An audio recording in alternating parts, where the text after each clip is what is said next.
दोस्तों फिर से स्वागत है अपने यूट्यूब बी पॉजिटिव में। और शुरू करते हैं यूपीपीएससी 2022 का जो 45 डेज़ का क्रैश कोर्स आपके साथ मैं डिस्कस कर रहा हूँ। उसका आज का जो दिन है वो है 21। एंड आज का जो हमारा टॉपिक है वो है major grasslands of the world. बहुत सारा मतलब ये कभी कभी कोई ग्रासलैंड पूछ दिया जाता है और हमें देश का नाम या उस कंटिनेंट का नाम पूछ दिया जाता है, जो कि हमें दिक्कत होती है याद करने में, हम नहीं कर पाते। तो चलो एक कोशिश करते हैं और जानते हैं कुछ यूनिक वे से कि उसका कैसा हो सकता है। बाकी अपना ख्याल ज़रूर आप रख रहे होंगे। एग्ज़ाम्स बहुत ही नज़दीक आने वाले हैं। यूपीएससी का भी 5 को है और अपना जो मेन टारगेट है यूपीपीएससी 2022 का वो 12 ऑफ क्या कहते हैं जून को है।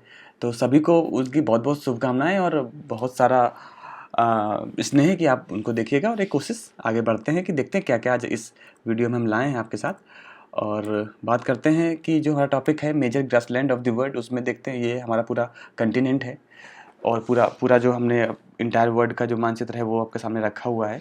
ठीक है, अभी यहाँ पर मैंने क्या किया है कि जो जहाँ से लिया है वहीं उसके इसका कंटिनेंट भी दे रखा है। ये क्या है? ये कंटिनेंट है। ठीक है, तो ये कंटिनेंट है और ये नाम है। अभी हम यहाँ पे देख सकते हैं कि ये हमारा एशिया कंटिनेंट पे मैं बात कर देता हूँ अभी। ठीक है, ये हमारा ये स्टेप क्या है, ये एक मतलब हमारा जो है वो ग्रासलैंड है। इसके बाद ये यूरोप है, ये सवाना है। आगे और भी थोड़े अच्छे तरीके से बताएंगे। अफ्रीका है, आपको पता ही है, ऑस्ट्रेलिया है। मैं इस वजह से कर रहा हूँ कि आप और आसानी से हो सके। पंपास अर्जेंटीना वगैरह में है, तो ये ग्रासलैंड है। साउथ अमेरिका है, आपको पता ही है, ये पूरा साउथ अमेरिका है इतना। इसके बाद नॉर्थ अमेरिका ये है, ठीक है, पेरिस करके है, और ये ग्लांस। ठीक है, चलिए अब बात कर लेते हैं यहाँ पे स्टेप कहाँ का है? यूरोप और नॉर्थ एशिया का। ये स्टेप दिख रहा है ना आपको, ये वाला। तो ये कहाँ कहाँ का है? देखिए, ये इंडिया है। तो ये क्या हो जाएगा कि ये पूरा इस एरिया, यहाँ क्या होता है देखिए, ग्रासलैंड क्या होते हैं? ग्रासलैंड होते हैं कि आपको पता ही है यहाँ पर ग्रास उगती है। तो ग्रासलैंड अब इतने बड़े एरिया में, जैसे ये बोल दिया गया कि यूरोप और नॉर्थ एशिया, तो इतना बड़ा कोई ग्रासलैंड है नहीं।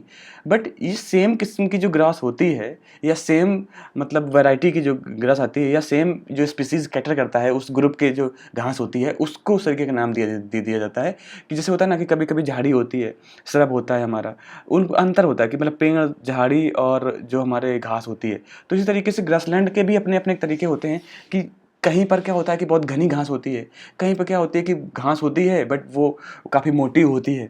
तो उन सारे जैसे जैसे प्लेन्स होते हैं, ग्रासलैंड होते हैं, उनको उसी तरीके से नाम दे दिया गया। ठीक है, तो आप ये समझ जाएंगे कि थोड़ा बहुत अंतर होता है इन सब। घास घास होती है।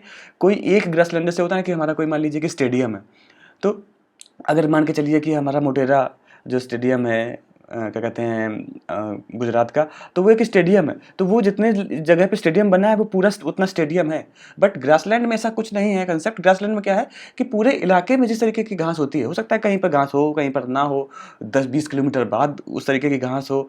तो उस पूरे एरिया में जिस तरीके का ग्रासलैंड होगा उसका नाम दिया गया है। ठीक है, चलिए बात कर लेते हैं कि हमारा स्टेप्स कहाँ के हैं। तो स्टेप जो ग्रासलैंड है वो हमारा एशिया और यूरोप के बीच का है। ठीक है, आपको याद रखना है। इसके बाद पेरिस से हम जान सकते हैं कि पेरिस कहाँ का है? यूएसए का है। ये देखिए, ये पेरिस है, यूएसए मतलब हमारा जो नॉर्थ अमेरिकन कंट्रीज है वहाँ का। इसके बाद वेल्ड, साउथ अफ्रीका, आपको पता ही होगा कि साउथ अफ्रीका का, ये अफ्रीका कंटिनेंट है, यहाँ पर इस पोर्शन में साउथ अफ्रीका पाया जाता है।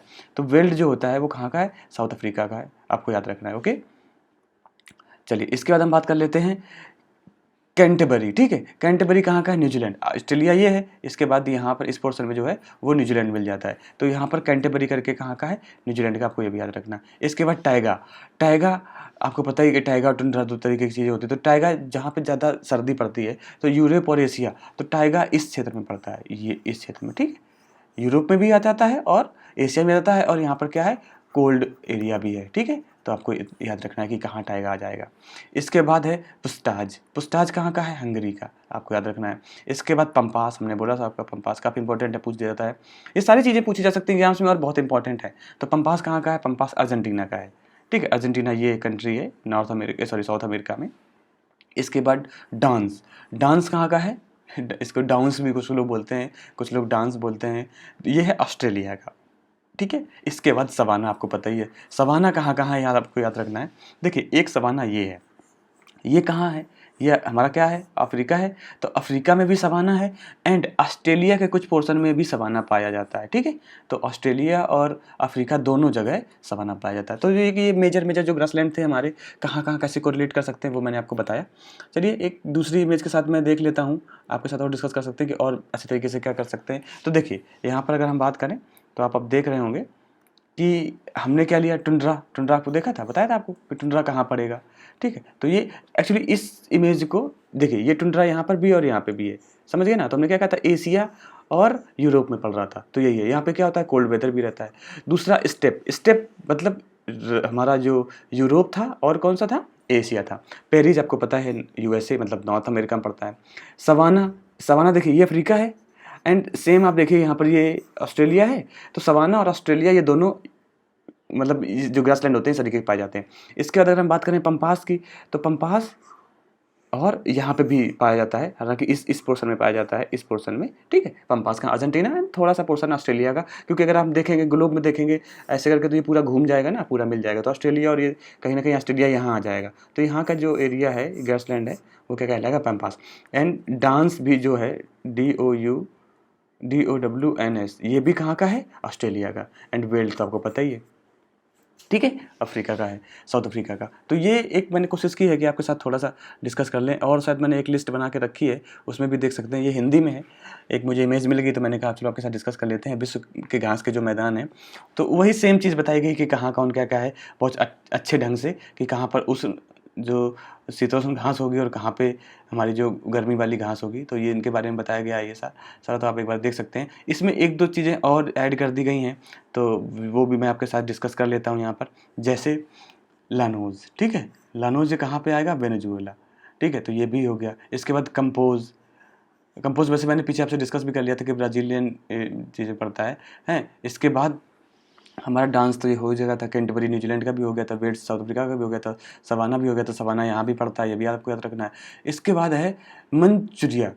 मंचूरियन आपने सुना होगा कि मंचूरियन बना दो भैया, मंचूरियन बना दो। मंचूरियन रिलेटेड टू किससे, कहीं ना कहीं चाइनीज़ वर्ड लगता है। तो मंचूरिया जो है ग्रासलैंड, वो भी कहाँ से कोरिलेट करता है, कहाँ से है, हमारा चीन से। बाकी मैंने आपके साथ डिस्कस कर ही लिए हैं।